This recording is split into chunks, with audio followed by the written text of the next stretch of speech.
नाशिकमध्ये मतमोजणीला सुरुवात झालेली आहे। मात्र इथे गोकुळ गीतेंनी या मतमोजणीसाठी आक्षेप घेतलेला आहे। दराडे बंधूंच्या उपस्थितीमुळे गोकुळ गीतेंनी इथे आक्षेप घेतला होता। गोकुळ गीतेंच्या शंकेचं निरसन झाल्यानंतर आता मतमोजणीला सुरुवात झाली आहे। गीतेंच्या आक्षेपावर निवडणूक निर्णय अधिकाऱ्यांसमोर सुनावणी झाली।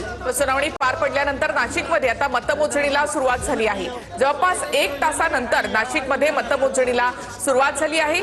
इथे नरेंद्र दराडे विरुद्ध गोकुळ गीते अशी ही लढत। गोकुळ गीते यांनी आपण माघार घेतलेली नव्हती, आपण फक्त प्रचार थांबवला होता।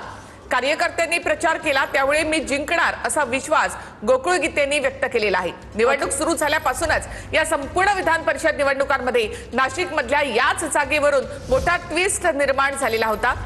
अखेर मतमोजणीला सुरुवात झालेली आहे। नाशिकमध्ये काय निकाल लागतो याकडे सगळ्यांचं लक्ष लागलेलं आहे। दराडे बंधू यांच्या उपस्थितीमुळे गोकुळ गीतेंनी हा आक्षेप घेतलेला होता। नाशिकमध्ये विधान परिषदेसाठी अगदी फॉर्म भरल्यापासून गोकुळ गीतेंनी माघार घ्यावी यासाठी मोठे प्रयत्न करण्यात आले होते। अगदी फडणवीसांपर्यंत हे प्रकरण गेलेलं होतं।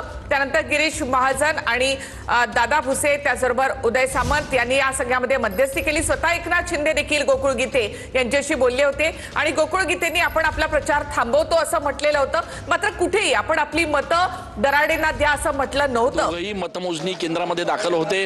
अगदी काही मिनिटांपूर्वी या ठिकाणी गोकुळ गीते यांनी आक्षेप घेतला होता की नरेंद्र दराडे यांचे जे भाऊ आहेत शिक्षक मतदारसंघाचे आमदार किशोर दराडे हे देखील मतमोजणी केंद्रावर दाखल होते आणि किशोर दराडे यांच्या उपस्थितीला या ठिकाणी गोकुळ गीते यांनी आक्षेप घेतला होता। या आक्षेपानंतर खरं तर या दोघांच्या संदर्भात सुनावणी देखील घेण्यात आली। मतमोजणीची प्रक्रिया सुरू करण्यात आलेली नव्हती। हा आक्षेप जो आहे गोकुळ गीतेंनी घेतलेला त्या आक्षेपानंतर या ठिकाणी सुनावणी घेण्यात आली आणि सुनावणी झाल्यानंतर ही मतमोजणीची प्रक्रिया जी आहे ती पुन्हा एकदा सुरू करण्यात आलेली होती। मात्र याच दरम्यान गोकुळ गीते आणि नरेंद्र दराडे या दोघांमध्ये शाब्दिक बाचाबाची झाली। त्याचप्रमाणे या ठिकाणी या दोघांमध्ये शाब्दिक बाचाबाची होऊन थोडी शिवीगाळ देखील झाल्याची माहिती आहे आणि त्याच्यामुळे या सगळ्या प्रकरणानंतर आता आपण बघतोय की तणावाचं वातावरण जे आहे ते मतमोजणी केंद्रावर बघायला मिळतं आहे। गीते आणि दराडे समर्थक यांची एकमेकांमध्ये भिडाभिडी झालेली आहे। मतमोजणी सुरू असताना हा मोठा गोंधळ जो आहे तो या ठिकाणी झालेला आहे। किशोर दराडे जे या ठिकाणचे शिक्षक मतदार संघाचे आमदार आहेत त्या किशोर दराडे यांच्या उपस्थितीवरून गोकुळ गीते यांनी या ठिकाणी आक्षेप घेतला होता आणि या आक्षेपानंतर सुनावणी देखील घेण्यात आली होती। मात्र याच दरम्यान या दोघांच्या कार्यकर्त्यांमध्ये आपसात शिवीगाळ झाली, बाचाबाची झाली। मी बसलेलो आहे ते नाही म्हणते उमेदवार प्रतिनिधी हा मतमोजणीला चालत नाही एवढंच ऑब्जेक्शन त्यांचं होतं।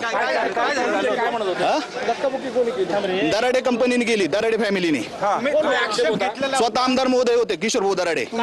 तुमच्या नावाने अर्ज माझ्या नावाने अर्ज नाही। मला मध्ये बोलवलंय, मी मध्ये जातो कलेक्टर साहेब। मी उमेदवार प्रतिनिधी आहेत, टेबलला मतमोजणीसाठी बसलो असता ते म्हणे उमेदवार प्रतिनिधी हा टेबलला बसू शकत नाही मतमोजणीला, एवढाच विषय होता। हो आहेत ना, माझा आय कार्ड आहे। मी उमेदवार प्रतिनिधी आहेत। उमेदवार माझ्या टेबलला जर मतमोजणी प्रतिनिधी नसेल तर उमेदवार प्रतिनिधी हा मतमोजणी टेबलला बसू शकतो। त्यांचं म्हणणं आहे की हा बसू शकत नाही, एवढं त्यांचं ऑब्जेक्ट। नेमकं काय घडलं? किशोर भाऊ दराडेंनी घेतला, आमदार महोदयांनी त्यांनीच केली, आमदार महोदयांनी। हो काय मारहाण केली का तुम्हाला? नाही, धक्काबुक्की केली, चला होत राहतं। नितीन आहे त्यांना तर नाशिकमध्ये